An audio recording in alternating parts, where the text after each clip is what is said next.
Bonjour tout le monde, bienvenue dans C'est à vous.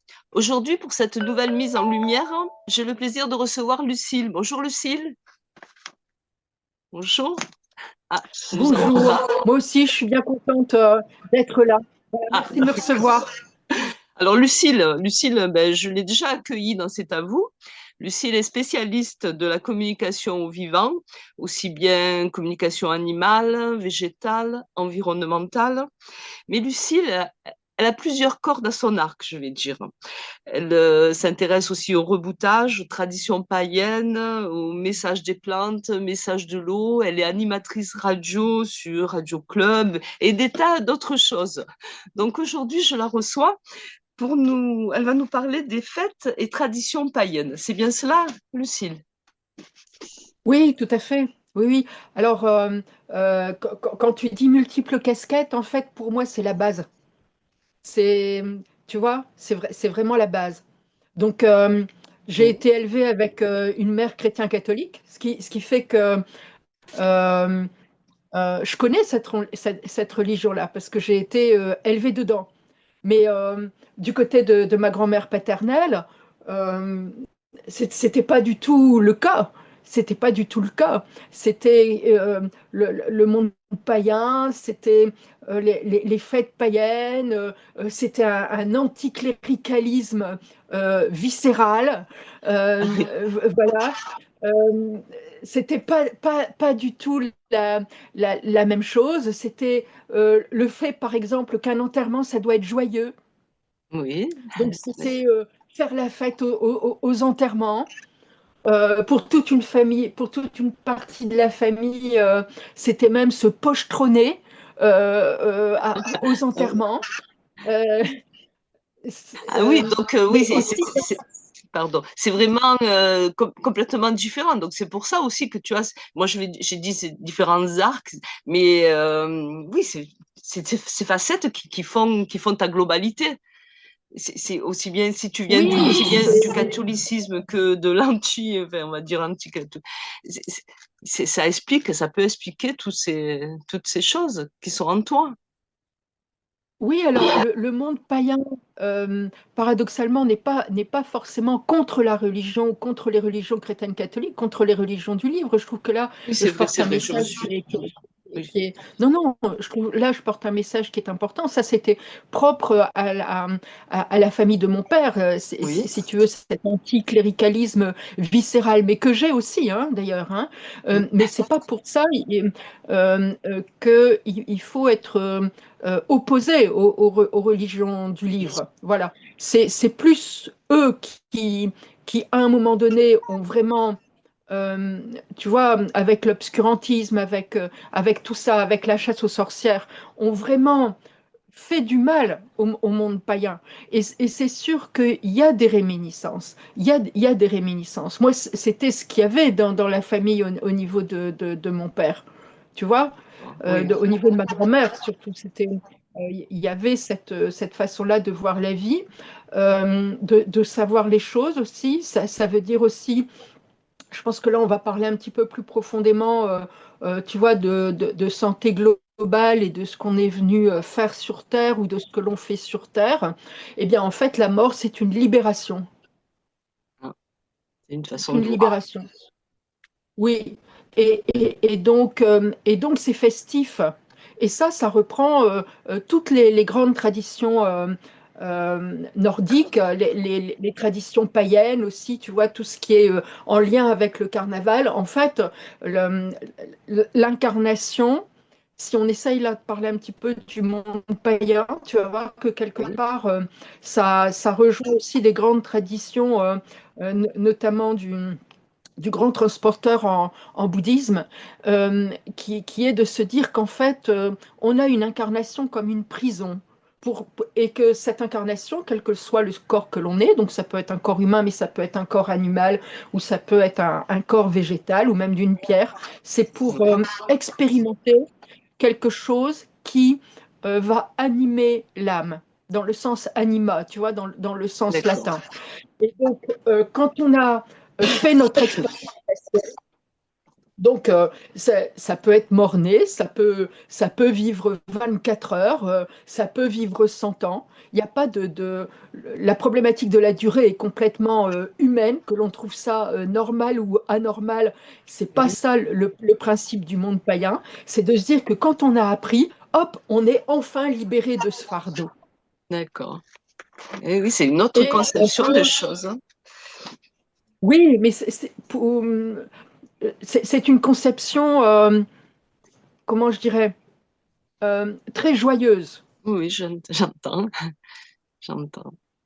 Très joyeuse. C'est une conception aussi d'appartenir à un cycle. Oui, Voilà. Ça veut dire euh, la Terre, elle nous rappelle en permanence que nous avons 4 saisons dans notre vie. d'accord. Printemps, été, automne, hiver. Ça, c'est la base. C'est la base. Ouais. Et toutes les fêtes païennes, donc les 8 grandes fêtes, les 8 grands sabbats, on appelle ça comme ça, voilà, Oh, sont liées à ce cycle de terre. Donc là, par exemple, il y a eu Lughnasadh le 1er août, qui est la fête des moissons, où on remercie Terre de sa générosité, de tout ce qu'elle va donner. On a engrangé, voilà. Et Lughnasadh, c'est aussi l'entrée directe dans l'automne. et oui, Alors, changement de le saison. calendrier, voilà. Et c'est là Mais où on voit aussi l'emprise des religions et notamment le calendrier grégorien qui a complètement fait basculer le, le rythme des humains dans un calendrier commercial et qui ne tient absolument plus compte des saisons. Parce que, en fait, le calendrier grégorien met euh, le début de l'automne le 21 septembre, sauf que le 21 septembre, c'est pas du tout le début de l'automne, c'est l'équinoxe. oui, Donc, c'est l'équilibre entre le jour et la nuit. Donc, en gros, on est déjà dans l'automne depuis on est- 1 mois et demi. oui, oui. Pareil pour Voilà. l'hiver, pareil pour les autres saisons, effectivement. Mais ce que tu dis Voilà. là, sur tout ce qui est tradition païenne, célébrer les moissons, etc. Bon, moi, je suis généalogiste et je lis beaucoup de textes anciens, et donc forcément des textes religieux, hein, puisque les actes de baptême et tout étaient retranscrits par les curés. Et c'est vrai qu'il y a beaucoup de textes où ils célébraient comme ça les moissons, ils célébraient les vendanges, ils remerciaient la terre.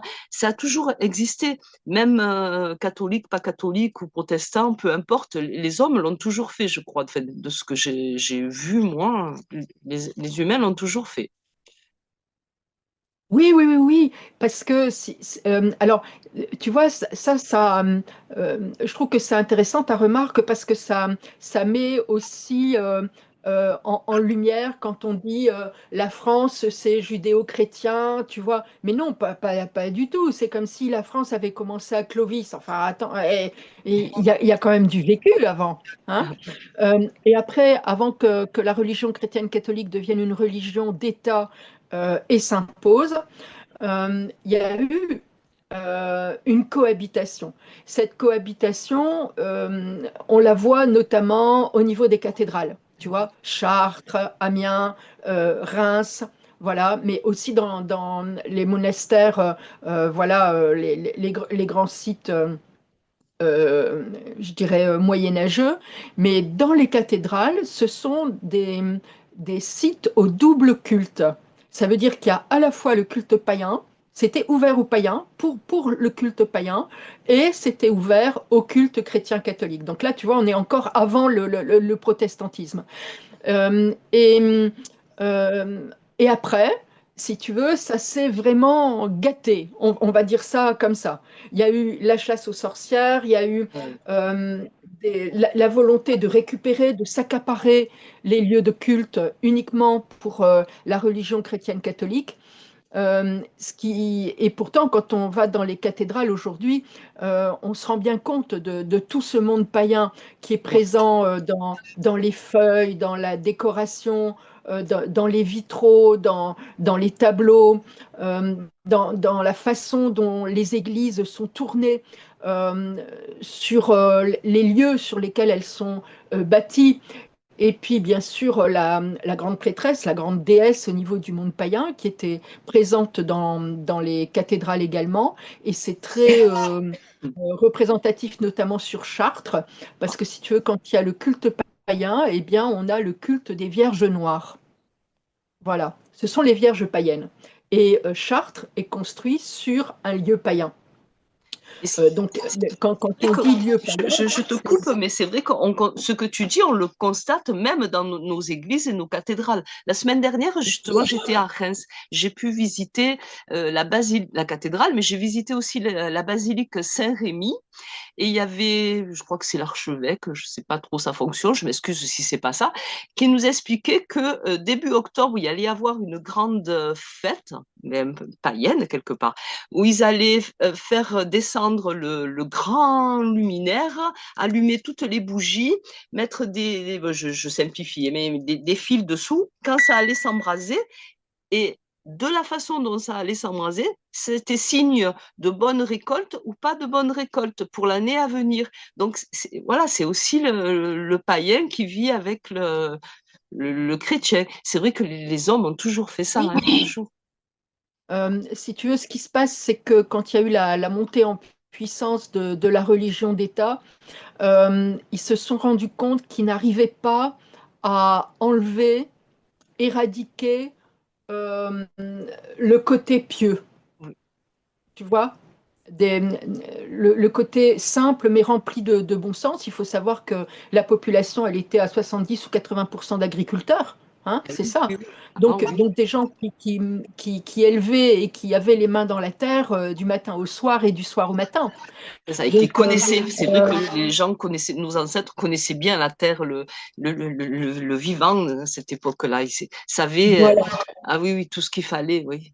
Ils connaissaient, oui. Voilà. Donc, si tu veux, les sources guérisseuses, parce que ce qu'il faut comprendre quand on dit les lieux païens, en fait, euh, les lieux païens, c'est juste le fait d'aller sur un endroit que Terre a choisi, on ne sait pas trop comment, et nous, on n'a pas le droit ni de se l'approprier, ni quoi que ce soit, mais on a le droit et la capacité à reconnaître que ce lieu est un lieu où il se passe quelque chose, soit au niveau des sources, soit au niveau tellurique, et donc y faire des cérémonies, tu vois, et louer la terre, et dire merci et cueillir en conscience. Enfin, tu vois, il y a tout ça quelque part, quelque chose aussi sur le fait de marcher, de travailler avec la terre, le fait que la marche, c'est une des premières méditations.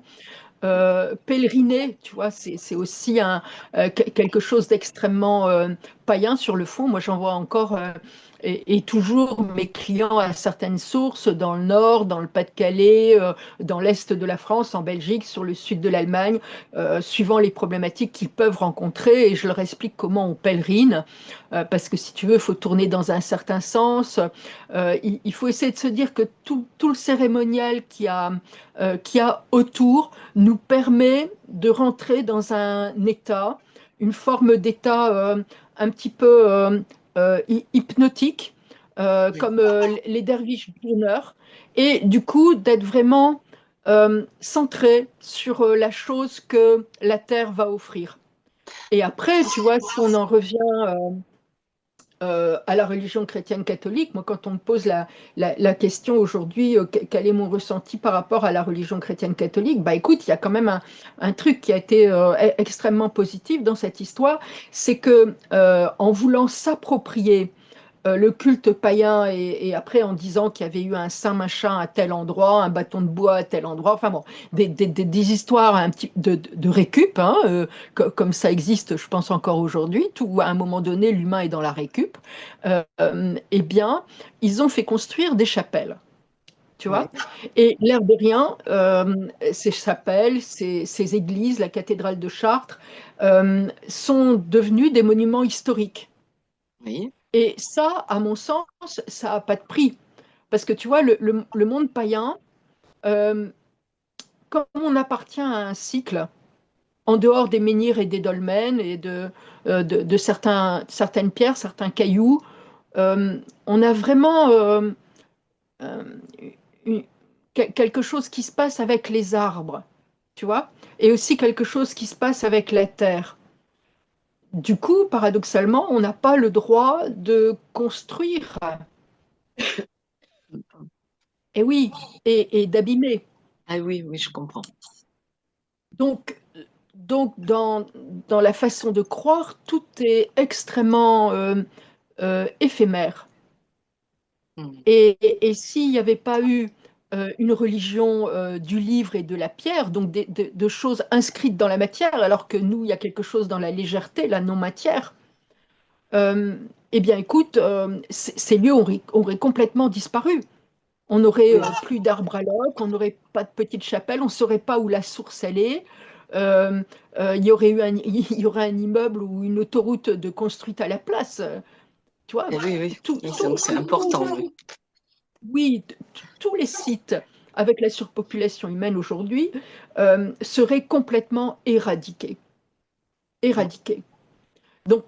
Donc, paradoxalement, ils permettent euh, d'avoir encore ces lieux privilégiés C'est de ça. terre et des lieux entretenus aussi avec des bénévoles, voilà. Oui. Donc, moi, je dis merci à ça, tu vois, c'est plus les chrétiens catholiques qui sont à dire, ouais, les païens, les sorciers, machin, tout ça.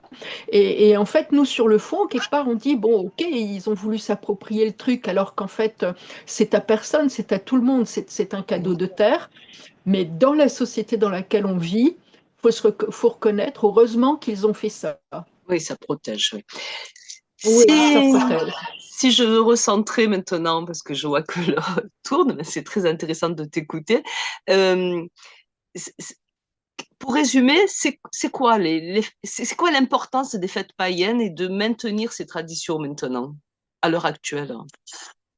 Alors, ce qui se passe, c'est que les fêtes païennes, avec un peu l'abaissement de la religion chrétienne catholique, tu vois, l'encyclique de Jean 23, des choses comme ça, les gens se sont retrouvés un petit peu perdus. Et aujourd'hui, avec les ascensions du bien-être ou d'autres sectes, hein, tu vois, là, je parlais d'autre chose qui n'est pas du tout une secte, c'est le chamanisme. Donc, ces traditions asiatiques ou américaines sur des peuples autochtones, ce sont en fait, c'est le monde païen. Donc du coup, aujourd'hui, il y a une petite résurgence à plus expliquer ce qu'est le monde païen, tu vois. Donc je trouve que c'est bien.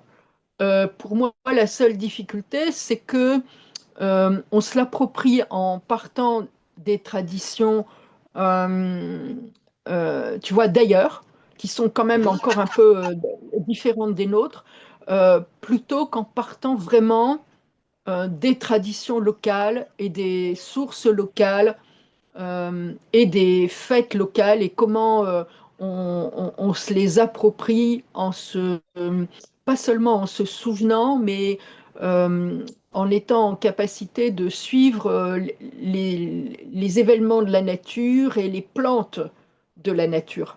Tu vois, Donc, ce que les plantes sauvages nous disent. d'accord. Tu Donc, vois? mettre en avant les traditions comme ça païennes, c'est respecter, respecter la nature, vivre au rythme de la nature, se soigner avec les plantes, c'est tout ça. C'est ce Oui, que j'essaie. oui, c'est ça. C'est aussi, des grandes traditions au-delà si tu veux, de se soigner tel qu'on l'entend dans les sociétés d'aujourd'hui. Il y a un principe de base dans tout ce qui est reboutage et dans tout ce qui est savoir sorcier, c'est que en fait, notre première médecine, c'est l'eau et l'alimentation.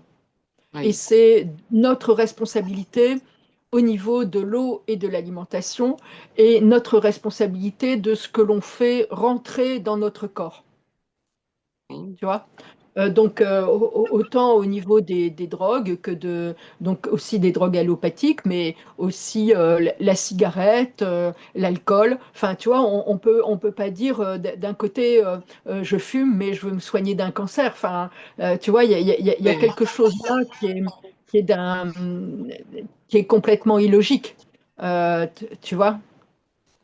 Parce que c'est pas seulement un droit, on peut pas seulement avoir des droits, il y a aussi le devoir et notre responsabilité physique, et ça, est mentale, morale. Et ça, les animaux, moi je travaille qu'avec les animaux au niveau du soin. Pourquoi? Mais parce qu'eux, ils sont tout de suite dedans.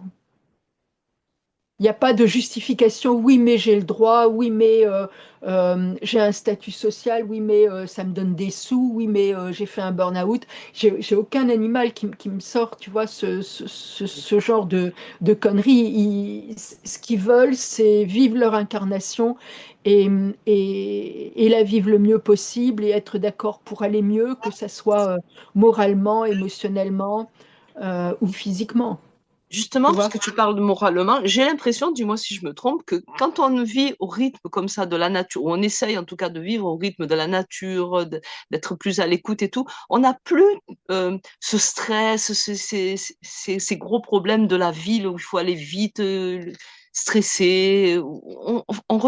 J'ai l'impression qu'on relativise un peu plus, hein. Est-ce que... Là, tu es en train de me parler de l'invasion des campagnes par les néo-ruraux. Ça n'a rien à voir avec le monde païen, hein. Ils sont en train de Ah, ramener leur merde mais de la ville sans accepter le coq.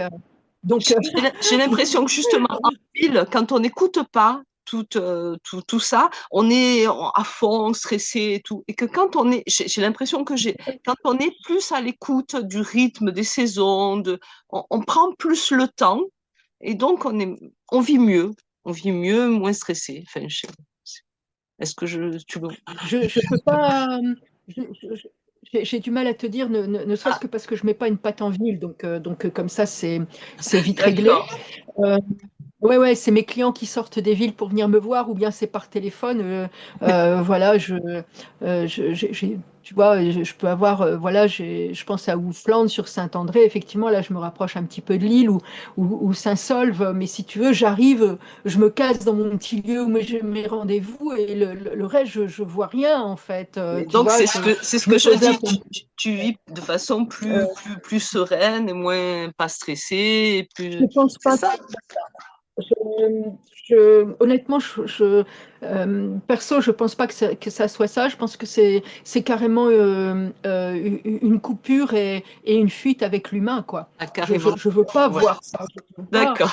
euh, Ça me voir moi quand je vois une ville, tu vois, où que les gens ils se réjouissent, ou ils rient, ou tout ça, et je me dis, mais ils se rendent compte quand même qu'ici c'était des biches et des cerfs et qu'ils ont tout massacré, et ils ont le culot de dire, ah c'est bien, en face ils ont repeint l'immeuble, ça fait beau. Mais comment on peut dire ça, quoi? Comment on peut dire ça? Ah, Donc d'accord. Tu vas effectivement, beaucoup plus loin que ce que je dis, puisque tu dis qu'il y a vraiment une coupure, hein. D'accord. Oui, oui, je oui, oui, comprends. oui. Ouais, ouais, ouais. Les, les- les villes et ce que l'humain crée, ce sont de véritables pustules, ce sont des verrues sur la Terre.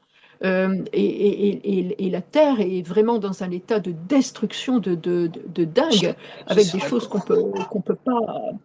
qu'on peut pas éradiquer comme ça. Tu vois, les routes, les autoroutes, les centrales nucléaires. Allez, c'est des choses C'est complètement. 8 milliards d'habitants, c'est complètement dingue. La construction humaine qui a étouffé Terre en dessous, tu vois, la Terre, la matière, qui est foutue inexorablement, qui est privée de respiration. Tu vois, et ça fait mal, hein. Tu vois, ce qui fait que, euh, toujours en lien avec le monde païen, moi je commence à être bien, là, tu vois, à partir justement du mois, un petit peu à partir de Lugnasat, et surtout là, à partir de fin août, quand les gens sont retournés travailler, que je peux prendre vraiment un vrai lundi de pause, sans voir personne, en étant vraiment avec la terre et les plantes. Et, et tu vois, je bouge quand même beaucoup pour le boulot, et je roule principalement de nuit, tu vois. Et il y a une raison simple à ça, c'est parce que je vois rien. Ok. Et du coup, j'ai pas de souffrance, tu vois? Alors que quand les jours sont longs, je me retrouve à devoir rouler quand même le jour et c'est affreux. Allez, c'est affreux. C'est, tu vois, Oui. sur la peine, sur la peine, quand on a une sensibilité à la terre, alors c'est sûr que le monde païen nous amène à ça. Euh, il y a une énorme ouais, souffrance à se dire que c'est inexorable, que ça, à voir combien ça continue. Oui, oui, Et que on détruit la planète, oui, hein. Ça, c'est. oui, oui, oui, oui. Oui, oui, c'est flagrant. Tu vois, mais dans le quotidien, quoi. C'est, Oui. quand tu dis on peut vivre en étant plus connecté à la nature, tu vois, moi, il y a un exercice que j'aime beaucoup faire, parce que l'air de rien, on est dans une société où c'est très compliqué pour le faire. C'est de se dire, allez, quand je me lève, par principe, je ne vais rien détruire. Eh bien, écoute, c'est hyper Beaucoup. compliqué Ah de oui, oui, tenir 30 C'est hyper compliqué de tenir 30 minutes. Tu ouais, vois? c'est Eh sûr. oui. Et quand tu vis avec les animaux, tu vois, moi j'ai eu des chiens pendant longtemps, je fréquente les chevaux, enfin voilà, j'ai un lien particulier avec les chevaux. Euh, Ils sont H24 là-dedans. D'accord. Ton chien, il se lève, il est H24 sans destruction. Ton chat, pareil. S'il y a destruction de terre, c'est l'humain qui lui C'est amène. l'humain. La Oui, oui, gamelle, c'est l'humain, ça. la table, la bouffe industrielle. Autrement, il est zéro destruction de la planète. Il a zéro impact transport, euh, Oui. zéro eau courante, rien, rien, nada, nada. Tu vois? Mhm. Et comme humain, c'est hyper compliqué. Parce que ça veut Oui. dire que pendant une demi-heure, faut pas tirer de l'eau, faut pas se faire chauffer quoi que ce soit, Voilà, pas utiliser faut pas tirer l'électricité, le téléphone, oui, faut pas tirer la Internet. charge. Voilà, pas d'internet, pas de papier toilette, voilà.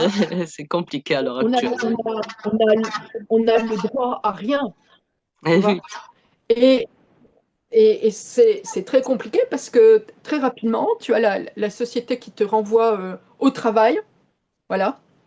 Et voilà, donc, dans, dans la consommation, l'hyperconsommation, la pollution, la destruction. Et c'est, tu vois, donc quand tu dis plus être connecté à la campagne, pour moi, ça, c'est pas un problème de campagne, parce que si tu es à la campagne pour passer ton robot tondeur et après tout claquer au Roundup et dire, ah, on est bien quand même, ouais, enfin, faut mieux rester en ville. Hein. oui, bien sûr. Donc, euh, et je suis dérangée par le fumier d'à côté, oui, ah bah, tu vois, il y a quelque Ah, chose qui va ça, pas. oui, oui. Donc, il faut pas croire que d'une part, que ceux qui vivent à la campagne profonde sont forcément des marginaux ou des gens complètement déconnectés de la réalité, mais par contre, ceux qui arrivent ont des connexions et euh, des, des demandes, des savoirs euh, qui, qui ne sont pas forcément respectueux de l'endroit où ils arrivent. Eh oui, parce qu'ils connaissent pas. En tout cas, c'est Eh ben très oui, intéressant ce que tu nous dis là. Ça nous permet de réfléchir à notre rôle, sur notre passage sur cette terre.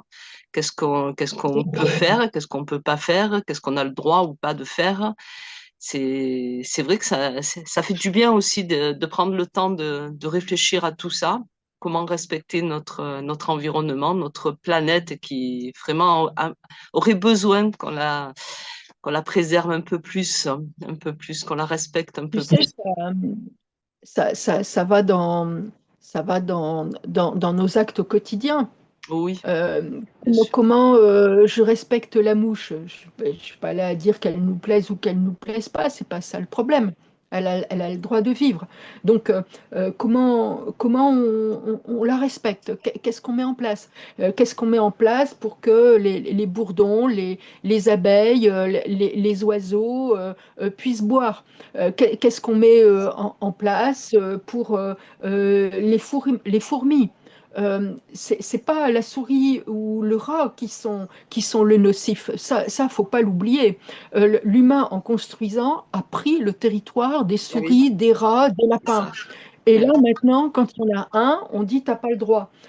Mais de quel droit, en fait, ce vol? Donc, si tu veux, là, on ne parle pas du paquebot ou de l'usine d'à côté ou de l'autoroute. On parle bien de soi dans euh, sa, sa propre valeur à ne pas écraser une araignée. Et oui, et lui permettre Et de rentrer respecter aussi tout vivant. quand il Eh fait oui, froid et remarquer quand sur sa toile elle est tellement bien qu'elle a fait son nid et qu'elle va avoir des petits, de pas tout bousiller, de quel droit on tue des lignées. eh oui. Tu vois, c'est tout ça derrière. Donc c'est un peu plus compliqué que de se donner bonne conscience avec une maison écolo en bois, mais trois bagnoles électriques et puis d'avoir Voilà, tué c'est ça. 100 de lapins. C'est c'est un peu plus compliqué que ça, que d'aller, si tu veux, faire, faire une célébration où on médite, voilà, on a des belles connexions avec la Terre, et puis de rentrer et de se dire, bon, t'as vu le piège à souris, il marche. Oui, ben, il faut, on peut pas, je vais redire un truc Il faut qui est dur, réfléchir. mais le monde païen, c'est pas comme les chrétiens, hein. Tu mets pas ta belle robe pour fleurir sur le parvis et puis faire langue de vipère quand tu as descendu les 3 marches, hein. C'est, tu vois? Oui, oui, c'est Il y a au quelque chose là. quotidien, bien sûr. C'est pas, Je te laisse c'est conclure, pas. Lucille. euh, Je vais te laisser Écoute, conclure. moi j'aurais voulu conclure avec quelque chose qui vient des sagesses amérindiennes. Et il y a quelque chose d'important pour les Amérindiens. Ça, c'est l'Amérique du Nord. Tu vois, les peuples d'Amérique du Nord. Il est dit que à chaque fois qu'on pose un acte sur Terre, Oui, on doit se poser la question de ce qui va devenir, ce qui va détruire, parce que on doit donner aux 7 générations qui suivent une terre aussi belle que ce qu'on l'a reçue. ça sera à méditer, effectivement. Effectivement. Et oui, parce que là, dans notre société, les gens ne se posent même pas la question de ce qu'ils Non, vont laisser non, à leurs non, on gamins. Donc, oublie. De temps en temps, oui, on oui, essaye, mais c'est vrai qu'en général, on oublie. Et c'est vrai que c'est très important. Quelle terre on va laisser à nos enfants, à nos arrière-petits-enfants, et effectivement. voilà. Effectivement. Et ça, tu vois, Lucille, pour conclure, ça explique une grande partie du fait que le monde païen n'est pas un monde de bâtisseurs, oui, parce qu'on c'est doit laisser la terre respectueux. dans le même état. Respectueux, oui. Eh bien, aujourd'hui, tu nous as permis de réfléchir. Je pense que c'est très important. C'est très important. Et je vous invite tous à méditer sur ce qu'on vient de dire, vient d'entendre. Effectivement, c'est important de prendre soin de notre planète et de veiller à la laisser en bon état. Je te remercie, Lucille, et je vous donne Un grand merci à toi. tous rendez-vous très vite dans C'est à vous. Au revoir, Lucille, au revoir tout le monde. Au revoir.